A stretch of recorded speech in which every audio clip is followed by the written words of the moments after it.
Imagine waking up on a Monday and knowing you never have to work again, not because you got old, but because your money now earns your salary for you. That is not a fantasy. It is a single number, and there is a formula to find it.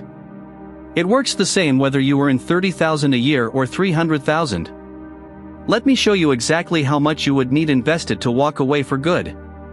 It all starts with one rule that quietly runs this entire idea.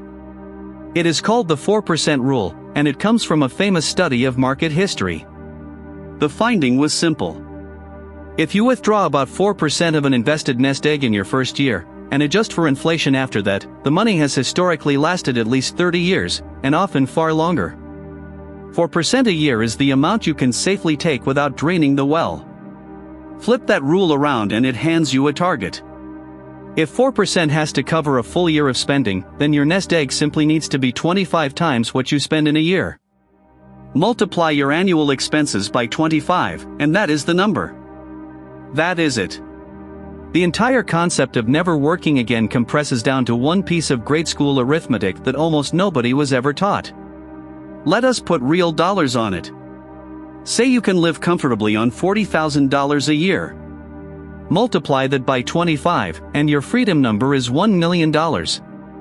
Once $1 million sits invested, it can throw off roughly $40,000 a year, effectively forever, without you touching a shovel. $1 million is not the finish line to be rich. It is the finish line to fund a $40,000 life without a job. Now what if your life costs a bit more? At $60,000 a year of spending, the same formula lands you at $1.5 million invested. Notice what is happening here. Every extra dollar you need to spend each year quietly adds $25 to the mountain you have to build. Small increases in your lifestyle do not add to the target. They multiply it, 25 to 1. Push it up to an $80,000 lifestyle, roughly what a comfortable middle-class household spends, and your number climbs to $2 million. And a full six-figure life, $100,000 a year, requires $2.5 million sitting in the market. This is why the number feels so different for everyone. It is not chasing your income at all. It is chasing your spending, dollar for dollar, times 25. Here is the detail that makes this magical instead of exhausting. Once you cross your number, in a normal year the market growth alone refills what you withdraw. A broad stock index has historically returned around 7% a year after inflation. You spend 4%, the portfolio tends to grow more than that, so the balance often ends the year higher than it started. You are living off the harvest and the tree keeps getting bigger. But I promised you honesty, not a sales pitch, so let us talk about what can break this. The scariest risk has a name. Sequence of returns risk. If a brutal market crash hits in the first few years after you quit, you are selling shares while they are cheap to pay your bills, and that damage can be permanent. The exact same average return, arriving in a worse order, can drain a portfolio that would otherwise have lasted decades. The second quiet thief is inflation, and it never sleeps. At roughly 3% a year, prices double about every 24 years. So the $80,000 lifestyle you retire on could cost around $160,000 by the time you are deep into a long retirement. The 4% rule does adjust withdrawals for inflation, but it means your nest egg has to keep growing hard just to stand still. And there is a third cost that wrecks early retirement plans specifically. Healthcare before Medicare. If you stop working at 45 or 50, you are on your own for coverage until 65, and buying private health insurance for a family can easily run over $20,000 a year in premiums and out-of-pocket costs. That is a whole extra $500,000 of nest egg you may need just to bridge the gap to Medicare. Because of those risks, a lot of careful people no longer trust a flat 4%. They shave it down to 3.5% to build in a bigger safety cushion. It sounds like a tiny change, but flip it into a target and it stings. At 3.5%, your multiplier jumps from 25 all the way to about 29 times your annual spending. Caution is not free. Watch what that safety margin does in dollars.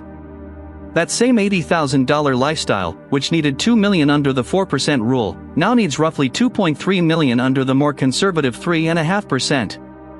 Nearly $300,000 of extra saving, bought entirely to sleep better at night.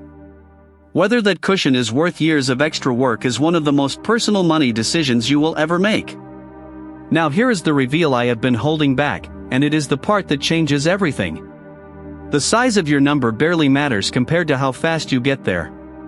And the thing that sets your speed is not your salary. It is your savings rate, the percentage of your take-home pay that you actually invest instead of spend. Two people earning wildly different incomes can reach freedom in the exact same year. Here is why that is true, and it is beautifully simple. Your savings rate does two jobs at once. A high rate means you are stockpiling money fast, and it also means you have trained yourself to live on less, which shrinks the very number you are chasing. Save half your income, and you are both filling the bucket quickly and needing a smaller bucket. Those two forces compound together and collapse the timeline dramatically. Let us make it concrete.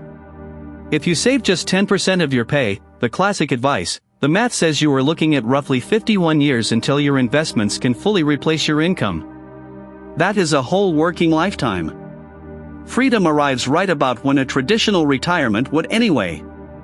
At a 10% savings rate, the phrase never work again is basically just a normal retirement in disguise. Now bump that rate up and watch the timeline fall off a cliff. Save 25% of your income, and you are looking at roughly 32 years to freedom. Push it to 50%, living on half of what you earn, and the whole thing collapses to around 17 years. Same math, same market. The only thing that changed was the fraction of each paycheck you refuse to spend. Sit with the jump from 25% to 50% for a second, because it is the whole video in one number. Doubling your savings rate did not cut your time in half in some gentle, linear way. It sliced 15 years off your life sentence, from 32 years down to 17. That is not a rounding error. That is the difference between being free in your 40s instead of your late 50s. So there is your formula for never working again. Multiply your yearly spending by 25 to find your number, then let your savings rate decide how fast you reach it. Respect the risks, a bad early crash, inflation, healthcare, and maybe aim a little higher than the bare minimum.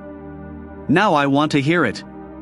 Run your own spending through the math and tell me in the comments, what is your real number, and how many years away are you?